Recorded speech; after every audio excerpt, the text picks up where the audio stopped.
Welcome to manman.com. இப்போ நம்ம பார்க்க போற எக்ஸசைஸ் ஸ்டாட்டிஸ்டிக்ஸ் அப்படினா தமிழ்ல புள்ளியியல் அப்படினு சொல்லுவாங்க. இந்த ஸ்டாட்டிஸ்டிக்ஸ் ப்ராப்ளம் வந்துட்டு எப்படி நம்ம சால்வ் பண்ணலாம் அப்படினா percentage தெரிஞ்சதுனா ஸ்டாட்டிஸ்டிக்ஸ் ஈஸியா போட முடியும். ஆல்ரெடி percentage எவ்வளோ சிம்பிளா சால்வ் பண்ணலாம் அதுக்கான ட்ரிக்ஸ் வந்துட்டு நம்மளுடைய manman.com வெப்சைட்ல நிறைய வீடியோஸ் அப்லோட் பண்ணிருக்காங்க. ஸோ அந்த ஷார்ட்கட்ஸை நீங்கள் ரெஃபர் பண்ணிங்கன்னா ஸ்டாட்டிஸ்டிக்ஸும் வந்துட்டு ஈஸியாக போடலாம். இந்த ஸ்டாட்டிஸ்டிக்ஸ் ப்ராப்ளம் பொறுத்த வரைக்கும் எப்படி இருக்கும்னா மேக்ஸிமம் ஒரு டயக்ராம் கொடுத்துருப்பாங்க. அந்த டயக்ராம்லேருந்து தான் கொஷின்ஸ் அதிகமாக வரும். ஸோ இது வந்துட்டு எப்படி இருக்குன்னா சிங்கிளாக 1 மார்க்காக இல்லாமல் சில நேரத்தில் எப்படி இருக்கும் ஒரு கிராஃப் கொடுத்துட்டு ஒரே ஒரு கிராஃபை பேஸ் பண்ணி ஒரு 5 கொஷின்ஸ் கொடுத்துருப்பாங்க. ஸோ அதனால இதுக்கான வெயிட்டேஜ் வந்துட்டு நம்மளோட ஆப்டிடியூட்ல ஜாஸ்தி இருக்கும். இப்போ ஸ்டாட்டிஸ்டிக்ஸ்னா நம்ம சிம்பிளா எப்படி இருக்கும் எக்ஸாம்பிளா சொல்லணும் அப்படின்னா இப்போ ஒரு கிராமத்துல ஒரு 2000 பீப்புள் இருக்காங்க அப்படின்னா இப்போ அந்த 2000 பேர்ல ஒரு 1000 பேர் வந்துட்டு லேடிஸா இருக்கலாம் இல்ல ஒரு 1000 ஜென்ஸ் கூட இருக்கலாம். ஸோ அப்போ டோட்டலா இருக்கிறது 2000. அதுல இப்படி நம்ம பிரிச்சு சொல்றோம்ல 1000. ஸோ இந்த மாதிரி இத்தனை மடங்கு அந்த மாதிரி ரேஷியோஸ்லாம் சொல்லுவோம்ல கிட்டத்தட்ட ஸ்டாட்டிஸ்டிக்ஸும் அதே மாதிரி தான் இருக்கும். இந்த ஸ்டாட்டிஸ்டிக்ஸுக்குன்னு ஒரு ஸ்பெசிஃபிக்காக எந்த ஃபார்முலாஸும் கிடையாது சால்வ் பண்ணுறதுக்கு. பட் பர்சன்டேஜோட ட்ரிக்ஸ் தெரிஞ்சால் போதும். அப்புறம் இந்த ஸ்டாட்டிஸ்டிக்ஸ்க்கு ரொம்ப முக்கியமான விஷயம் அனாலிசிஸ். ஒரு டயக்ராம் கொடுத்துருந்தாங்கன்னா அந்த டயக்ராமை பார்க்கும்போது அனாலிசிஸ் பண்ண தெரிஞ்சதுன்னா போதும், நம்ம ஸ்டாட்டிஸ்டிக்ஸ் சிம்பிளாக போட்டுடலாம். இப்போ நம்ம ஸ்டாட்டிஸ்டிக்ஸ்க்கான எக்ஸாம்பிள்ஸ் பார்க்கலாம். MNPQRS மற்றும் T என்ற கல்வி நிறுவனங்களில் பயிலும் மாணவர்களின் பரவல் பின்வரும் வட்ட விளக்கப்படம் மூலம் கொடுக்கப்படுகிறது. 7 கல்வி நிறுவனங்களில் பயிலும் மொத்த மாணவர்களின் எண்ணிக்கை 27,300 எனில் M மற்றும் S நிறுவனங்களில் பயிலும் மொத்த மாணவர்களின் எண்ணிக்கை. அதாவது ஏதோ ஒரு எஜுகேஷன் இன்ஸ்டிடியூஷன்ஸ் இருக்கு, MN அதோட நேமை வந்துட்டு தான் நம்ம MN அந்த மாதிரி ரெப்ரசன்ட் பண்ணியிருக்காங்க. ஸோ அந்த காலேஜ்னு நம்ம எடுத்துக்கலாம். அந்த காலேஜில் படிக்கக்கூடிய ஸ்டூடெண்ட்ஸோட பர்சன்டேஜ் கொடுத்துருக்காங்க. மொத்தமாக இந்த எல்லா காலேஜையும் சேர்த்து டோட்டல் நம்பர் ஆஃப் ஸ்டூடெண்ட்ஸ் எவ்வளோ பேர் இருக்காங்கன்னா 27,300. இப்போ நம்மக்கிட்ட கொஷின் என்ன கேட்குறாங்கன்னா MS இந்த 2 காலேஜ்லேயும் மொத்தமாக எவ்வளோ ஸ்டூடெண்ட்ஸ் படிக்கிறாங்க அப்படின்னு கேட்டிருக்காங்க.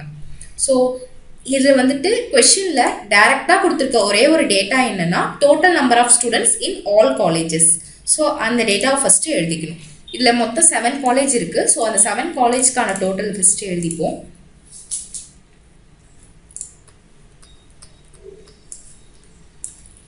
இதுல நம்பர் ஆஃப் ஸ்டூடெண்ட்ஸ் அதான் வந்துட்டு இந்த 27,300.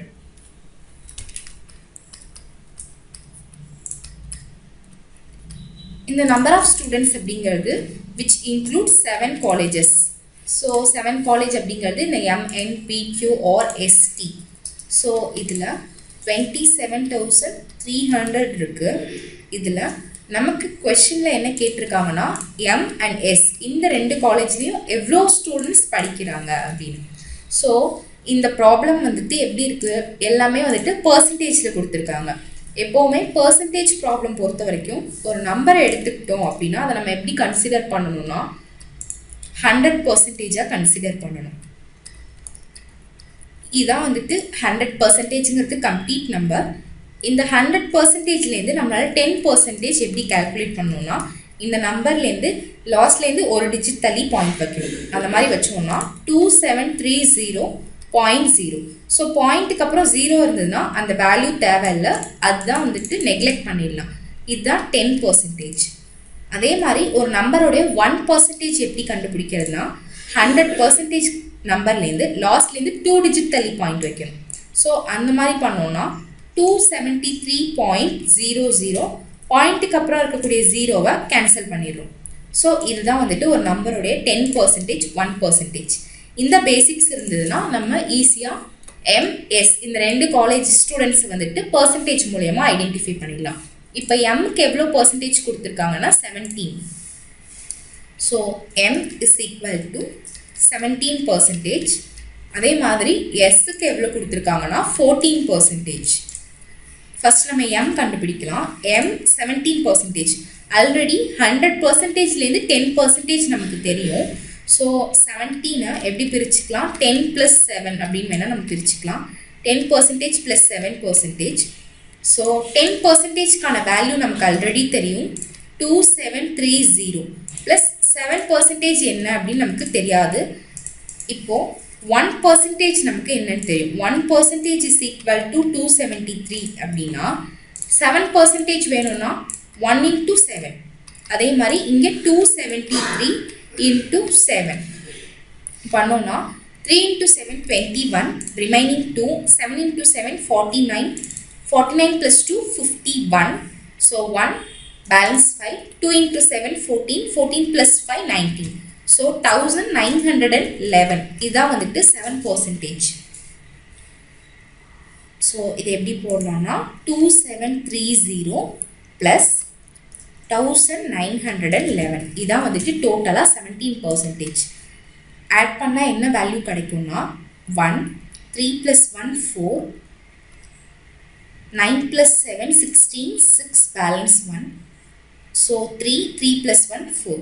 So 4641 இதுதான் வந்துட்டு total number of students in college எம். அதே மாதிரி இப்போ நம்ம எஸ்ஸுக்கு போட போகிறோம். எஸ் எவ்வளோ 14%. ஸோ 14 எப்படி எழுதலாம், 10% + 4%. ஸோ ஆல்ரெடி 10க்கான வேல்யூ வந்துட்டு 2730 ப்ளஸ் அங்கே எப்படி 7 வேணுங்கிறதுக்காக 1 × 7 பண்ணோமோ இங்கே 4 வேணும். ஸோ அதனால் 1 × 4. So 1% equal to 273, 4% is equal to 273 × 4. Multiply பண்ணோம்னா நமக்கு வர வேல்யூ என்னன்னா 3 × 4 12, பேலன்ஸ் 1, 7 × 4 28, 29, remaining 2, 2 × 4 8, 8 + 2 10, 1092. அப்போ 4% is equal to 1092. ஸோ இது ரெண்டுத்தையும் நமக்கு ஆட் பண்ணால் வர வேல்யூ 3822. இப்போது நமக்கு என்ன கேட்டிருக்காங்க, எம் மற்றும் எஸ் நிறுவனங்களில் பயிலும் மொத்த மாணவர்களின் எண்ணிக்கை. ஸோ எம் எஸ் அவங்க ரெண்டு பேருனுடைய டோட்டல் 4641 + 3822.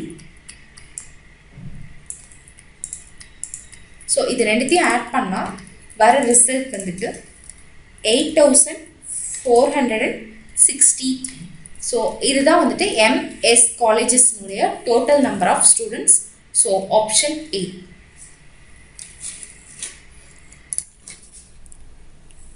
இப்போது அந்த பர்சன்டேஜ் வச்சு இன்னும் சில எக்ஸாம்பிள்ஸ் நம்ம பார்க்கலாம். இந்த மாதிரியான ப்ராப்ளம்ஸ் வந்துட்டு அடிக்கடி கேட்பாங்க. ஏன்னா பை சார்ட் வந்துட்டு ஈஸியாக நம்ம அண்டர்ஸ்டாண்ட் பண்ணிக்க முடியும், ரொம்ப ஃபாஸ்ட்டாகவும் போட முடியும். ஸோ இந்த மாதிரி கொஷின்ஸ் வந்தால் இம்பார்ட்டன்ஸ் நீங்கள் ஜாஸ்தி கொடுங்க. கொடுக்கப்பட்ட வட்ட வரைபடமானது ஒரு குடும்பத்தின் ஒரு வருட செலவினம் மற்றும் சேமிப்பை காட்டுகிறது. அக்குடும்பத்தின் மொத்த வருமானம் ரூபாய் 75,000 எனில் கல்விக்காக செலவிடப்படும் தொகை, அதாவது ஒரு ஃபேமிலியோட இன்கம்மை எப்படி, இன்கம் வந்துட்டு டைரெக்டாக கொடுத்துருக்காங்க. இன்கம் வருமானம் அப்படிங்கிறது வந்துட்டு அவங்க ஃபேமிலியோட சேல்ரி, அதுதான் நம்ம இன்கம்னு சொல்லுவோம், தமிழில் வருமானம்னு சொல்லுவோம். ஸோ இப்போ ஒரு ஃபேமிலியோடைய வருமானம் நம்மக்கிட்ட இருக்குது. அதே மாதிரி இப்போது செலவு இருக்கும் இல்லையா, எதுக்கெல்லாம் எவ்வளோ அவங்க செலவு பண்ணியிருக்காங்க அப்படிங்கிறது தான் பணமாக கொடுக்காம பர்சன்டேஜில் கொடுத்துருக்காங்க. இப்போது 75,000ல் அந்த ஃபேமிலி உணவு அப்படிங்கிறது ஃபுட்டுக்காக 30% செலவு பண்ணியிருக்காங்க. சேமிப்பு அப்படின்னா சேவிங்ஸ்க்காக 12%. அதே மாதிரி வாடகை, கல்வி, போக்குவரத்து, இந்த மாதிரி எக்ஸ்ட்ரா செலவு என்னென்னலாம் அவங்களுக்கான எக்ஸ்பென்சஸ் இருக்கோ அதை தான் இந்த பர்சன்டேஜில் கொடுத்துருக்காங்க. இப்போ நம்மளோட கொஷினில் என்ன கேட்குறாங்கன்னா, அவங்க எஜுகேஷனுக்காக எவ்வளோ செலவு பண்ணுறாங்க, அதாவது எல்லாத்துக்குமான செலவும் பர்சன்டேஜில் கொடுத்துருக்காங்க. இதுலேருந்து நமக்கு எது தேவைன்னா அவங்க அந்த ஸ்கூலுக்காக எவ்வளோ செலவு பண்ணுறாங்க அவங்க. ஸோ அதுக்கான பர்சன்டேஜ் வந்துட்டு என்னென்னா 12%ன்னு இருக்குது. ஸோ இந்த 75,000ல் 12%னா எவ்வளோ அமௌண்ட் அப்படிங்கிறது தான் நம்ம கேல்குலேட் பண்ணணும். ஸோ எப்போவுமே கொடுத்துருக்க டேட்டாவை ஃபஸ்ட்டு எடுத்து எழுதிப்போம். மொத்த வருமானம் அப்படிங்கிறது அந்த ஃபேமிலியோட டோட்டல் இன்கம்.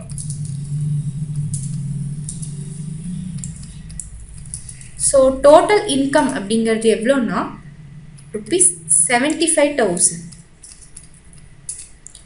இதில் இருந்து எஜுகேஷனுக்காக கொடுத்துருக்கிறது என்னன்னா 12%.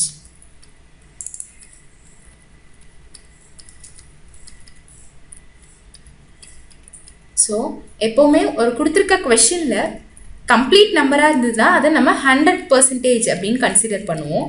ஸோ இந்த 100%லேருந்து 12%க்கான வேல்யூ என்ன அப்படின்னு நம்ம கண்டுபிடிச்சிட்டோன்னா அதுதான் நம்மளுடைய ஆன்சர்.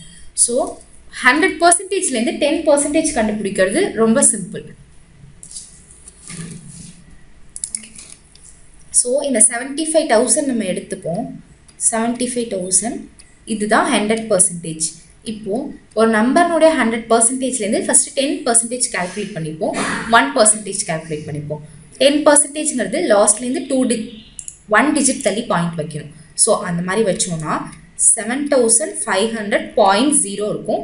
பாயிண்ட்டுக்கு அப்புறம் 0 இருந்ததுன்னா அதை எடுத்துக்க வேணாம். ஸோ அதனால் அதை ரிஜெக்ட் பண்ணிடலாம். இங்கே என்ன இருக்கும், இது 10%. அதே மாதிரி 1% வேணும்னா என்ன பண்ணுவோம், லாஸ்ட்லேருந்து 2 டிஜிட் தள்ளி பாயிண்ட் வைப்போம். ஸோ அந்த மாதிரி வச்சோன்னா 750.00 இருக்கும். ஸோ 750 அதான் வந்துட்டு 1%. இப்போது 12% நம்ம எப்படி எழுதலாம், 10% ப்ளஸ் 2%. ஆல்ரெடி நம்மக்கிட்ட 10% இருக்குது, 1% இருக்குது. 2% வேணும்னா என்ன பண்ணுவோம், 1 into 2. ஸோ 1 into 2 பண்ணோன்னா 2 கிடைக்குமா. அப்போது 750 into 2 that is equal to 1500. So இங்கே வேல்யூஸை போட போகிறோம். 10க்கான வேல்யூ என்னென்னா 7,500 ப்ளஸ் 2%க்கான வேல்யூ என்னென்னா 1,500. ஸோ 7,500 1,500 ரெண்டுத்தையும் ஆட் பண்ணோம்னா கிடைக்கிற ஆன்சர் 9,000. ஸோ 12% அப்படிங்கிறது 9,000. இந்த 75,000ல் அவங்க 9,000 வந்துட்டு எஜுகேஷனுக்காக செலவு பண்ணுறாங்க. So option D 9,000. ஒருவரின் மாத வருமானம் ரூபாய் 24,000. அவருடைய செலவினமும் சேமிப்பும் பணத்தில் கொடுக்கப்பட உள்ளது. அவர் வாடகைக்கு செலவிடும் தொகை யாது? அதாவது இதுக்கு முன்னாடி பார்த்த அதே மாடல் தான். அதில் என்ன கொடுத்துருந்தாங்க, அதே மாதிரி ஒரு ஃபேமிலியோட இன்கம் கொடுத்துட்டு அவங்க கல்விக்காக எவ்வளோ செலவு பண்ணியிருக்காங்க அப்படின்னு கேட்டிருப்பாங்க. சேம் எக்ஸாம்பிள், பட் நம்ம என்ன வேல்யூ தான் வந்து மாற்றி எடுத்திருக்கோம். இப்போது என்ன சொல்லியிருக்காங்க கொஷினில், 24,000 அப்படிங்கிறது ஒருத்தவங்களுடைய மந்த்லி இன்கம். ஸோ மந்த்லி இன்கம்மை நம்ம எழுதிப்போம். என்ன வேல்யூ கொடுத்துருக்காங்களோ அதை நம்ம எப்போதும் என்னவா கன்சிடர் பண்ணணும்னா 100%.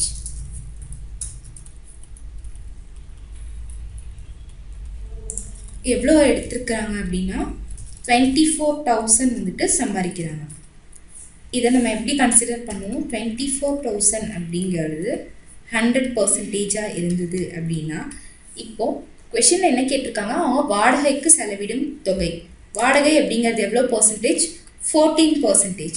ஸோ கொடுத்துருக்க நம்பருக்கான 14% என்ன அப்படின்னு நம்ம கண்டுபிடிக்கணும். இப்போது 24,000ங்கிறது 100% அப்படின்னா அதுலேருந்து 10% வேணும்னா லாஸ்ட்லேருந்து ஒரு டிஜிட் தள்ளி பாயிண்ட் வைப்போம். ஸோ 2,400 இது 10%. 1% வேணும் அப்படின்னா லாஸ்ட்லேருந்து 2 டிஜிட் தள்ளி பாயிண்ட் வைப்போம். ஸோ 240 இது 1%. ஸோ 14 நம்ம எப்படி எழுதலாம்னா 10 + 4. இப்போ நம்ம 10%க்கான வேல்யூ என்னன்னு தெரியும். 4க்கு வந்துட்டு நம்ம என்ன பண்ணணும், 1%-ஐ 4ஆக மாற்றணும்னா என்ன பண்ணலாம், 1 into 4. ஸோ 240 into 4 பண்ணோம்னா 0. 4 into 4 16, balance 1. 2 into 4 8, 8 plus 1 9.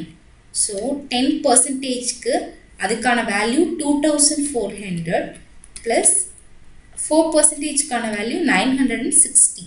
So இது ரெண்டுத்தையும் நம்ம ஆட் பண்ணணும். ஆட் பண்ணோன்னா என்ன கிடைக்கும், 0 + 0 0, 0 + 6 6, 9 + 4 13. So balance 1 3. ஸோ இதான் வந்துட்டு 14% அந்த ஃபேமிலியோடைய வாடகைக்கு அவங்க செலவு பண்ண தொகை.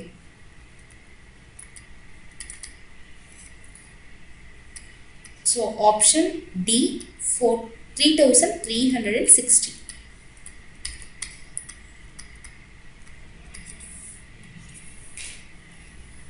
தேங்க்யூ. இதே மாதிரி நிறைய வீடியோஸ் வந்துட்டு நம்மளோட monan.comல ஷார்ட்கட்ஸ் யூஸ் பண்ணி எப்படி சிம்பிளாக சால்வ் பண்ணலாம் அப்படின்னு கொடுத்துருப்பாங்க. ஸ்டாட்டிஸ்டிக்ஸ் எக்ஸசைஸ்க்குன்னு மட்டும் இல்லை, இன்னும் ஆப்டிடியூடில் நிறைய எக்ஸசைஸ் வந்துட்டு இதே மாதிரியான ஷார்ட்கட்ஸ் வந்துட்டு நம்மளோட வெப்சைட்டில் அவைலபிளாக இருக்குது. அது நீங்கள் யூஸ் பண்ணிக்கோங்க.